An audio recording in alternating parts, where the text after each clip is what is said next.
I want to apologize up front for the length of this video, but to give you all the information everybody wants, it took a lot of time to put it all together, so enjoy.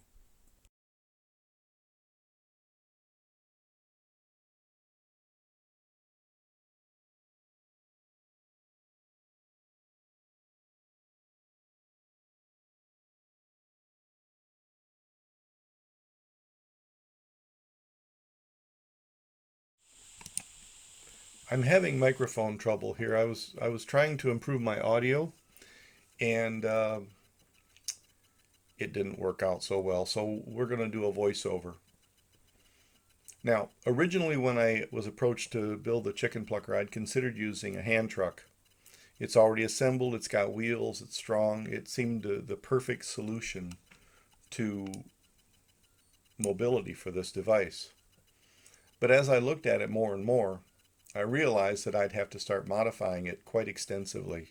It wasn't quite as wide as I wanted. It had the right shape, but I'd have to cut bracketry out and weld new bracketry in.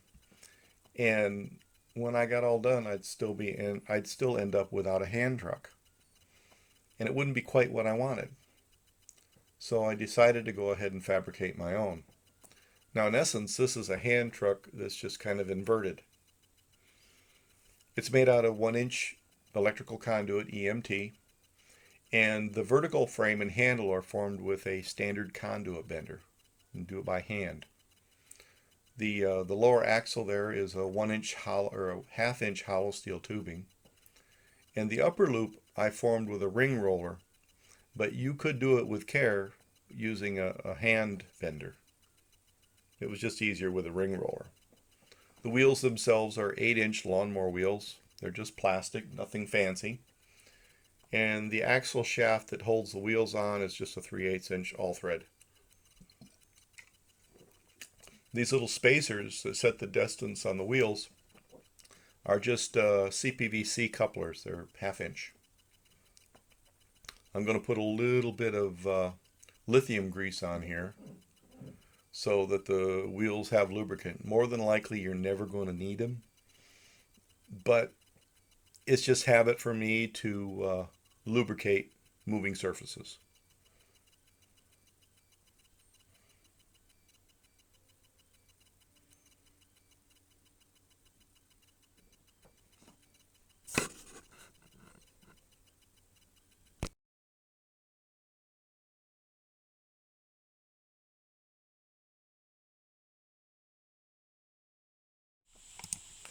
There it is, my version of a chicken plucker hand truck. It was easy to build, didn't take that long. I had everything I needed in house, so there was nothing I needed to buy, and I still have my old hand truck, which would have perturbed me if I'd have wanted to move something and realized I just cut up my hand truck for something else.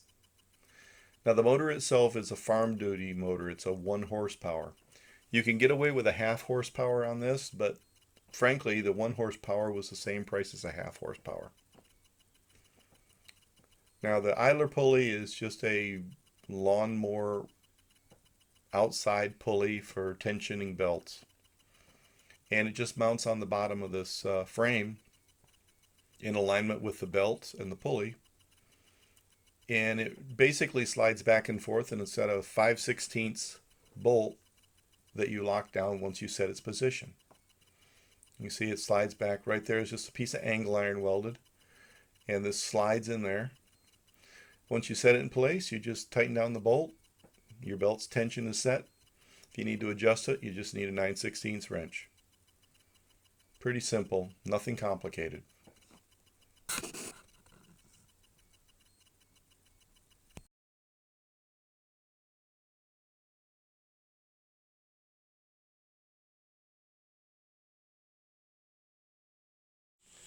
Now for the drum and plate, I recommend that you look at my original video for the detailed construction. This video is long enough, you don't need to add that back in. The purpose of this part of the video, though, is to give you some specific dimensions that I overlooked on the original ones. A drum is a high density polyethylene. It's 55 gallons, 33 inches tall, and it's 22-inch diameter. Now, the fingers, there's 3 original rows. The rows are stacked 3 inches apart, and the fingers on each row are spaced 3 inches on center. I added a 4th row because we had experienced some damage to the wings of the chicken if they got caught between the lower outer ring of the plate and the lower row of these fingers. They could get in there and get torn or even broken. Now, we haven't tested this, but by packing in more fingers, I think we're going to mitigate that issue. Now, this part of the barrel, of course, is 22 inches, and I cut the bottom out, or now the top, and I left a 1-inch lip around it. It's a nice radiused edge, and it looks clean and neat and adds strength to the barrel. The plate itself is basically the same spacing. Four rows, 4 concentric rows, spaced 3 inches apart, and the fingers on each row are spaced 3 inches apart. I used a total of 152 fingers for this thing. Now that hole is 1.25 inches, and it's for the T-connector. Now here, this is a standard single mount PEX clip for mounting PEX tubing. I use 6 of them inside the perimeter interior of the barrel so that I can clamp the PEX pipe in place. And they're just held on with a single pop rivet. The hole is where the T-connector for the washdown ring. Now here's the washdown ring. This is 1/2 inch PEX. These holes in there are 1/8 inch, and they were drilled once the PEX tubing was in place. And I just kind of eyeballed the angle so that the water stream would flush properly over the chicken and the plates and the plucker. The nice part about these quick connectors is you can take them apart, put them back together repeatedly. They work, they don't leak, and they're easy to work with. If you make a mistake, you pop it apart, repair your damage, and do it again. Putting the ring in is very easy. You just put it inside the barrel and you pull it into the snaps. It's locked in place. If for some reason you screw it up when you build it, you can yank it out of there easy enough, make a new one, pop it in. There it is. Now where that T-connector comes out, I will put a 1/2 inch elbow so that I can tie it into the valve assembly. Again, for more details on the construction of the drum, see my first video. The discharge aperture is 12 inches wide, 3 inches deep, and 20 inches from the top. Now this slot here is for the V-belt going into the pulley. It's 2 inches high. Now these stainless steel screws that go around are 2 inch on center, and they're what anchor the 1/2 inch plastic plate where the upper bearing mount is. Again, see my early video. They're at 22 inches from the top. Yeah, maybe 22.25.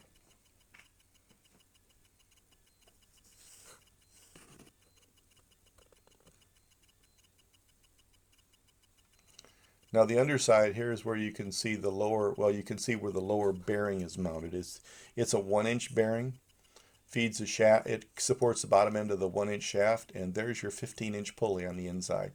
That gives you your drive ratio of 5:1.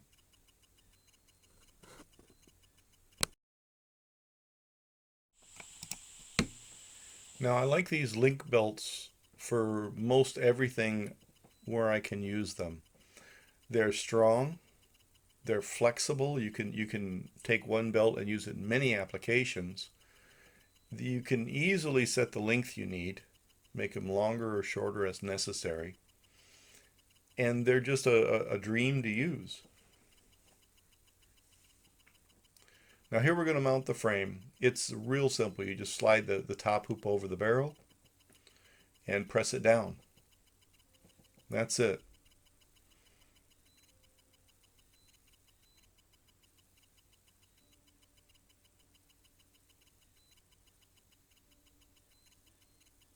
Now it bolts down to the bottom of the drum with 2 1/4 bolts. Once I align the original holes in the barrel with the frame, I just set the bolts in place, tighten them down, and you have a nice solid system. The frame supports the barrel reinforces the frame, everything works together as a system. These are 2-inch long, quarter 20, they're stainless steel, flats, lock washers, and nuts. I didn't have any quarter 20 stainless self-locking nuts, or I would have used them here. But this works just fine.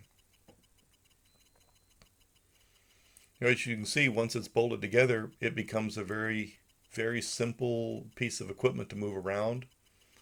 Like using anything on a hand truck, you tilt it back and away it goes. Please don't give me any grief about my attire. My wife makes fun of me for using old clothes in the barn when I'm working, but I always thought that's what old clothes were for. Now the motor itself, I'm going to mount it on the plate. It actually bolts to the plate with 5/16 bolts, and I pre-tapped the holes. The idler goes in alignment with the pulleys.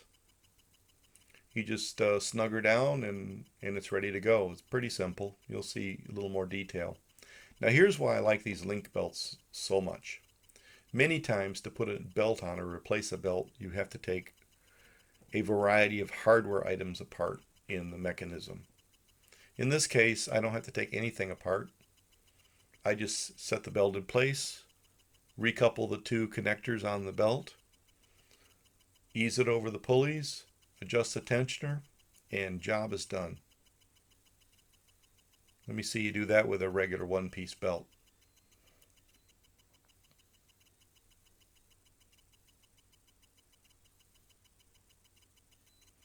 There it is. Nice, clean, simple design.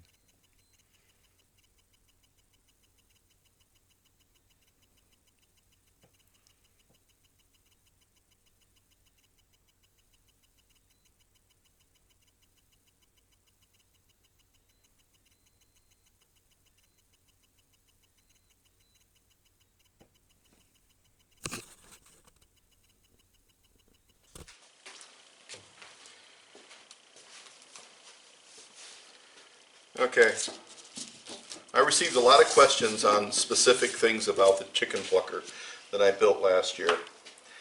And there's a couple things I wanted to change on it that didn't work quite as well as I liked.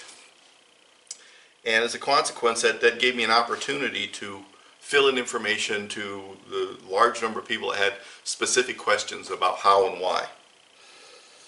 Now this is the water manifold. Basically the way this works is you connect your garden hose up, okay, using, I like to use these quick connects. They have a check valve in them. You plug it in, water is provided to this main manifold. It's distributed to the washdown head inside the drum itself. It also goes out to a spray head that's mounted on the chicken plucker. The idea here is real simple. Not too many complicated things to process. You turn on the motor spins up the plate and turns on water to the process. Everything is washed and processed and nice and neat. All you have to worry about is watching the process take place and stopping it when it's appropriate. One of the nice things to having an extra hose attached to this is you always need to rinse down things. And instead of having 2 or 3 hoses and lots of Y connectors and T connectors, I just added that to this. One of the nice features about this is you can disconnect the spray head from the unit, plug it into the hose, and now you can go around and wash everything down without worrying about where my hose is at, what's going where, no headaches, no hassles. That's why I went with the quick disconnects. Now this system worked perfectly fine. There were no issues with it. This is just a standard valve from a sprinkling system. You get it at Lowe's. Matter of fact, I bought this at Lowe's. You get them at Menards, Home Depot. The quick connects, I bought those at Lowe's. And the pipe. It's real simple. That's the plan, okay? Keep it simple, make it work for you. Minimal necessary parts to get the job done, but not so minimal that it makes it more difficult for you to work. That's it. Now, while this is a perfectly good system, I am going to make a couple little changes to it. The main change on this is I'm going to add an additional outlet because this unit is going to be tied to a scalding tank, and I have to deliver water to the scalding tank and make sure the levels are maintained. So this is going to be reworked a little bit as I make one other change to the plucker. So I have two outlets, one for the spray head and one with another quick connect that will feed water over to the scalder so that the scalder can maintain its proper levels. That's it. Hope that's clear. Any questions, you know what to do. So here is the new manifold. Now the old manifold, we have our inlet here, we have outlet here, and this is the hose connector. So it just threads on. It's a standard water fitting, just like that. Bring our water in here, and of course this allows us to hook up to the new scalder I'm building, and this is our auxiliary water for when we're cleaning and working on such. Let's install it.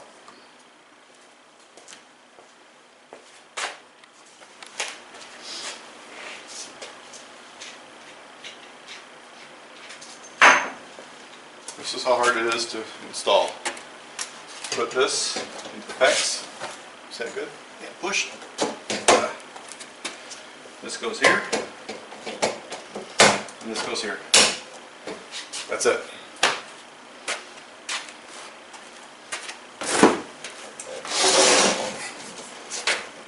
See how easy that is?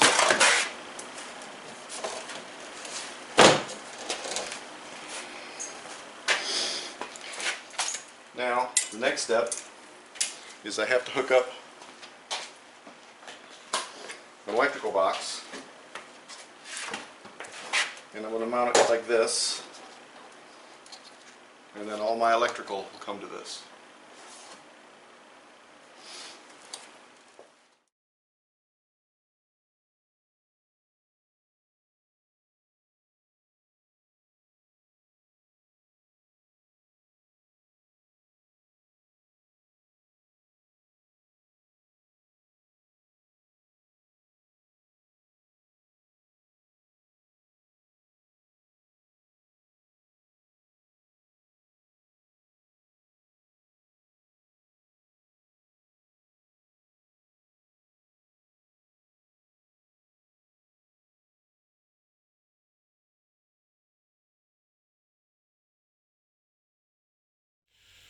Okay, for those of you that are intimidated by electrical wiring, don't worry, it's not that complicated. This is very simple.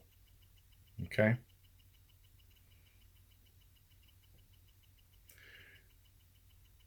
Basically, we're wiring up a 120 volt light bulb or fan. Very simple stuff. We have a switch, a transformer, a motor, and a plug. That's basically it. We also have an electrical valve. Now the circuit could be wired for 220 if you needed it to. The motor will handle 220, the transformer will handle 220, and so will the switch. So basically we have power coming in right here. We have a neutral and line or mains voltage. We also have a ground. It's standard 3-prong plug. We have a motor. The grounds are all connected through the chassis and to each other. We have a 24 volt transformer that provides power to the solenoid. When you close the switch, it provides power to the motor, power to the transformer turns into 24 volt AC, and it runs the valve. It really is that simple. Now here's the box. I have cut a hole in the top. That's where the wires will go through for the switch. I've also mounted 3 conduit connectors. They have a sealing grommet on them, so they say they're watertight, but in my years of experience, I've never seen anything watertight. Water will get in everything. You have to assume water will get in this box as well. With that in mind, I had drilled some 16th inch holes, about a dozen of them in the bottom of this 4x4 box. So assuming that water can get in somewhere, you have to give it a place to get out, or it will accumulate and cause you all kinds of grievous headache. Now in the upper connector there on the left, you can see the black and white wires coming in from the valve. And I had hooked them up to the back of the solenoid where the 24 volts come out. Now here I'm just putting some push connectors on the end of the power feed to the chicken plucker, and I'm routing them up through the hole in the top of the box. Those will connect to the switch. Now this is a double pole switch. It's a single throw, double pole. Oh, that's not right. It's a double pole, single throw. I'm losing my mind. Now the switch is rated for damp and moist environments. It is not rated for wet environments. So this thing can't get underwater and you can't soak it. But it'll take the occasional splash of water and it'll be just fine. Water mist, it'll be all right. But I am going to put a cover over it so that it'll keep the water off the switch. I'm also going to put a gasket on it so it'll keep the water, hopefully, from getting in the box.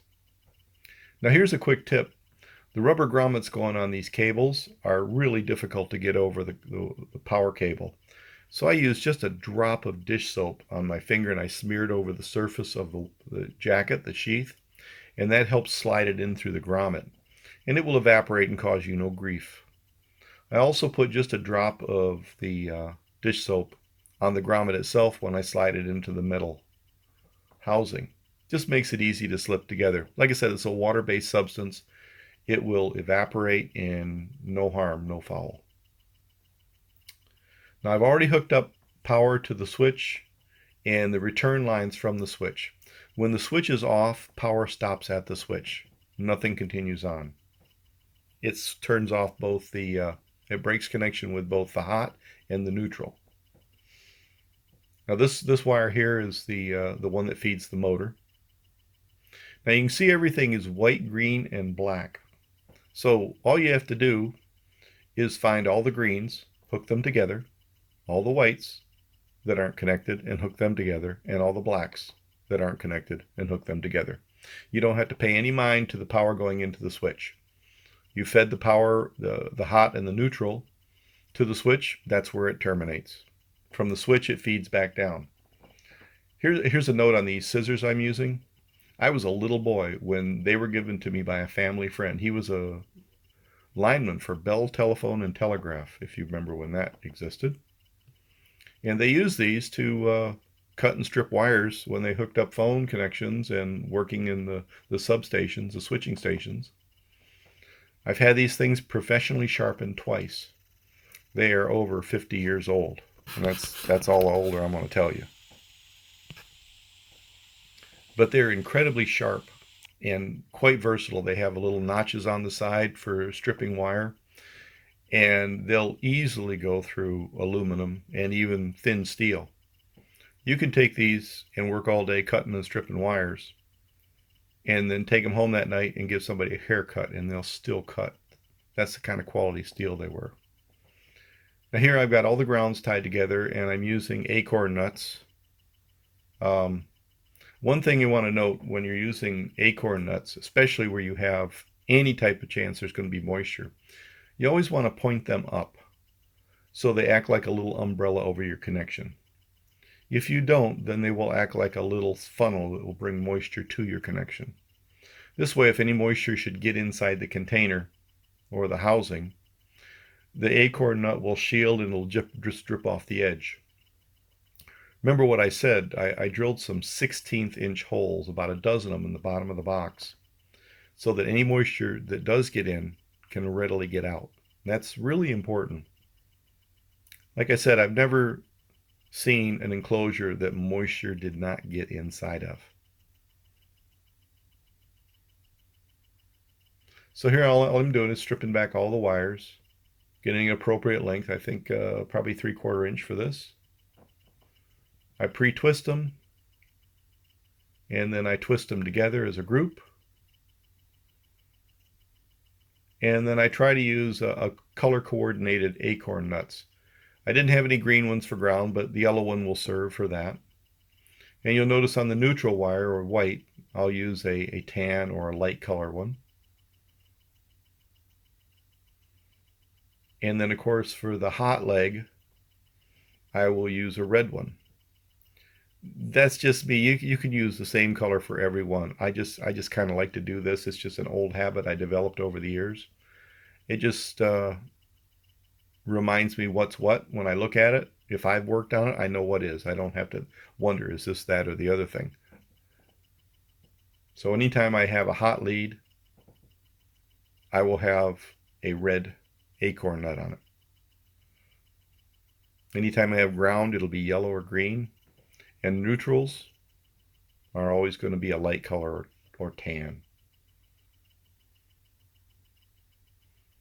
See, there's the beauty. That little notch in the side of those scissors pops that insulation off there real slick.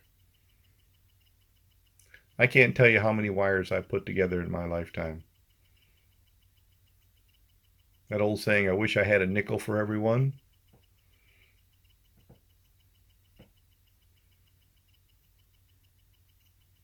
Now there's one more thing I do when I use acorn nuts.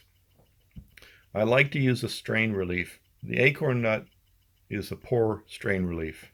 Matter of fact, it's the worst. They're great for connections and stuff like this. But what I'll do is I'll use either wax cord, or in this case, nylon ties. And I'll just bundle the wires below the acorn nut so that the strain is taken up at that point instead of at the junction inside the nut. Again, these are my personal habits. I've never had any problems doing this, and I'm sure that it's prevented trouble in the future. In my case, this is what I consider best practices for doing low voltage or mains wiring. Anything 220 and below. And you may notice that the white wires get white nylon ties, the green wires get green nylon ties, and the black wires get black nylon ties. I like to maintain my color codes. The consistency is kind of reassuring when you're in here working on something. Okay, now here's one little thing I'm going to show you I'm going to do. Now you see I'm kind of orienting these wire nuts so they're vertical. I want them pointing up as much as possible so that any moisture gets in there, again, they're going to act like a little umbrella and shed it. Now the transformer right now is just floating in the back. And what I'm going to do is I'm going to use some silicone adhesive,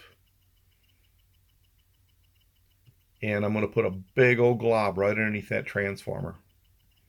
That is going to do two things. One, it's going to secure the transformer in place and keep it from rattling around, which you don't want. At the same time, it's also going to add as like a little shock absorber and absorb some of the resonance so it won't be buzzing in the box, as transformers are known for doing. Now here's a quick tip I'm going to show you. I'm going to tell you about. I'm building a gasket around the bottom frame of the switch. Now you could cut and put a gasket on here and that will work pretty well. But what I like to do, and this has worked very well for me, is I'll build up a gasket using the silicone. Nice thick bead on all the surfaces that I think need to be coated. But I'm not going to put it in position just yet. I'm going to let it set to 10 or 15 minutes so that the silicone starts to cure.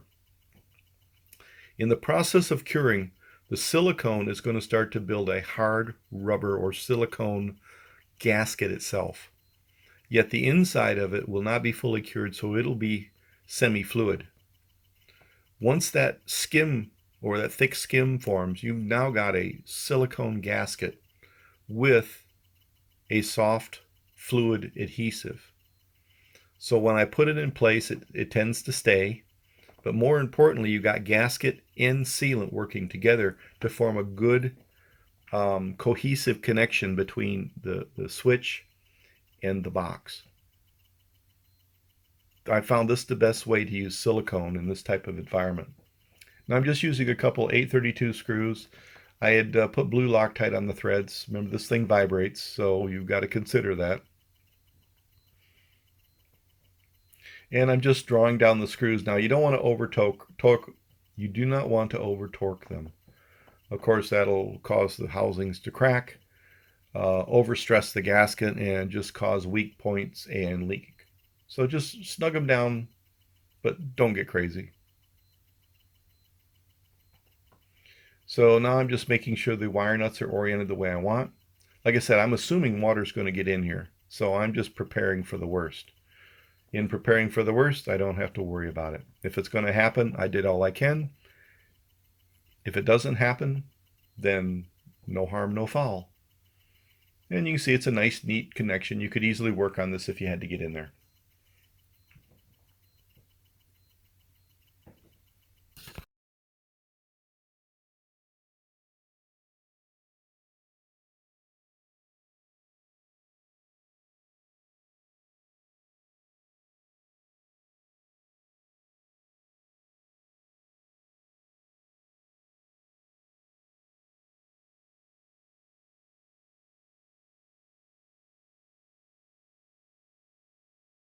Now, one nice thing about this Cobalt impact driver, it is real precise control. It gives you real subtle adjustment on that speed you're actually torquing those screws. So you don't have to over torque them unless you get careless. Now this is just a couple of pieces of rubber I cut from an old gym mat.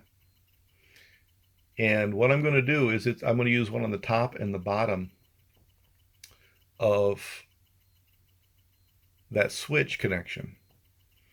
And when I connect the actuator rod to it, I'm not going to completely tighten it down. That's going to allow for a flexible joint. So as this rod runs through its travel, it's going to allow some movement. Now the actuator is actually just a half-inch CPVC with a cap glued on the end and a hole in it. Now as you can see here, the rod is quite flexible on that joint. You don't want it rigid. It's not necessary, and it would cause you trouble in the future. Now this is an important step in this. I cut a little half-inch ring off of a half-inch coupler for CPVC, and I slid it over the shaft. And now this switch travels about 1.25 inches, but it activates at about 3/4 of an inch. You can hear it snap into position on or off. So what I'm doing with that lower ring is I'm preventing the switch to travel to full travel. It's fully actuating internally, but I'm not allowing it to travel to the end of its stops. I'm relieving the strain on those stops because you're out there in the field plucking chickens and you're just yanking and pushing on the switch, and you could very easily break something.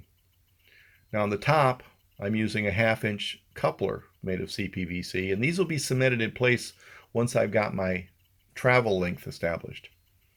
And the top button of the thing is just a 3/4 inch cap with a 1.5 inch reducer and a little half-inch nipple. Again, once I've established the range of motion I need out of an actuator, this ring and that coupler will be glued in place, and there'll be no more adjustment necessary. And some 200-pound gorilla won't break the switch.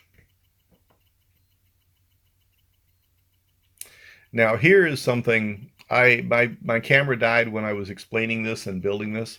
That little black thing on top of the switch, I think you could make it out, is actually a piece of 2-inch PVC pipe that was cut in half.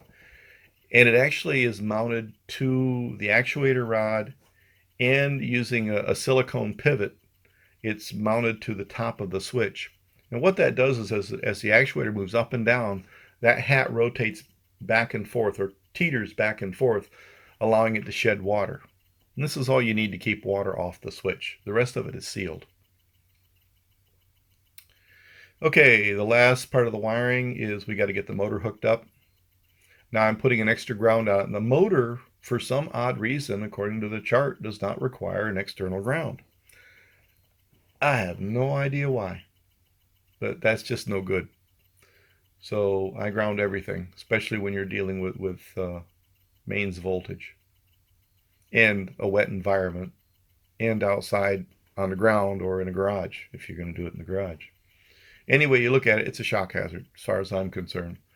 So we're putting an extra ground on the case, which also grounds the frame, and that ties back to the ground that comes all the way from the electrical connector. Also, the transformer is grounded, so we got plenty of grounding. We don't have to worry about any of that. Now you notice I routed the wire behind the plumbing and also behind the steel frame. The idea there is pretty simple. As long as it's not readily accessible, the less chance it could get snagged while you're moving this thing around or using it, or it's in storage. So the wire is pretty well protected by all the structure around it. Now the motor itself is being wired for 120 volts AC and it's counterclockwise rotation. The motor's versatile enough you can wire it up for 220, and rotation is up to you. It's just a matter of connecting the internal wires. Again, here's my standard technique. I'm using a yellow lead wire nut for the grounds, white for neutrals, and of course black for your line. When you're dealing with stuff like this, consistency is very important. You want to be consistent. You could hook it up backwards, it would work just fine. But not to me. I like it nice and consistent.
Does that make you want to say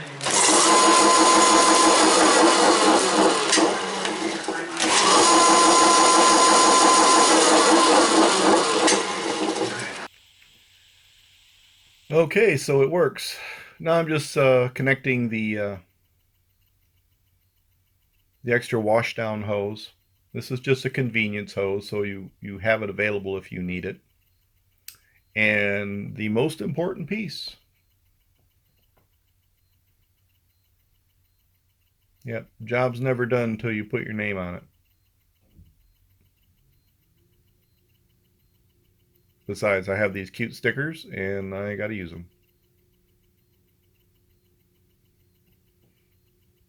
And you sit back and you kind of admire your work for a second. Go, yep, I built that. I'm happy with it.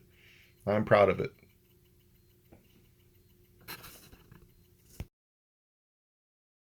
All right, so here's the demonstration how it works. We have the chicken fingers in there and the platter. We have a hose, which gives us the ability to wash it down and rinse it off as necessary. It just goes on there with a PEX clamp, as you can see. Easy. There's our valve assembly and our manifold. See, the water comes in here. It goes to the manifold. And then, of course, we have the outlet for the rinse hose, and then we have the auxiliary tap that we can use for hooking up to the scalder or some other hose. Down here, you can see we have our belt and pulley assembly. It's pretty simple. It's just you tighten up the bolt. You don't need a lot of tension on the belt. A little slippage is better than too much stress. Everything else is as it should be. The control switch is on. You see it's got the stops. Positive stop, so you're not actually pushing the switch all the way down or all the way up. Alright. So let's hook up our hose. Just hook up a quick connect. Now we got water in the system. All we do is turn it on. You can see there you go. You can rinse it down, rinse it out, turn it on, pull the switch up.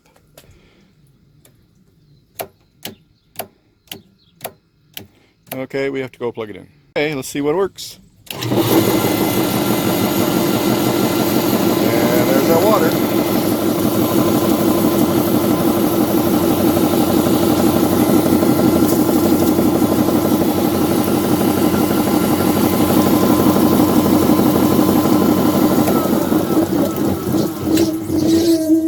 All we need is a chicken. So that's a once around look. I hope you enjoyed that. I hope the information I gave you is helpful for those that want to build this. So thanks for watching, guys, and subscribe because I'm building a scalder to go with it. Now, a couple points I want to make on this. If you notice, all the electrical lines have a drip loop on them.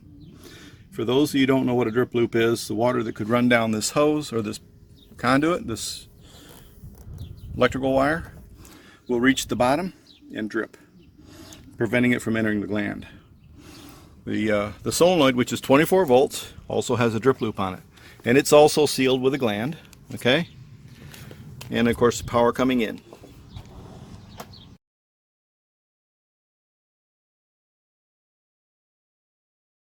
Are we videotaping still? We're good? No, don't put your fingers in front of it, honey. All right, hit stop. All right, hit stop.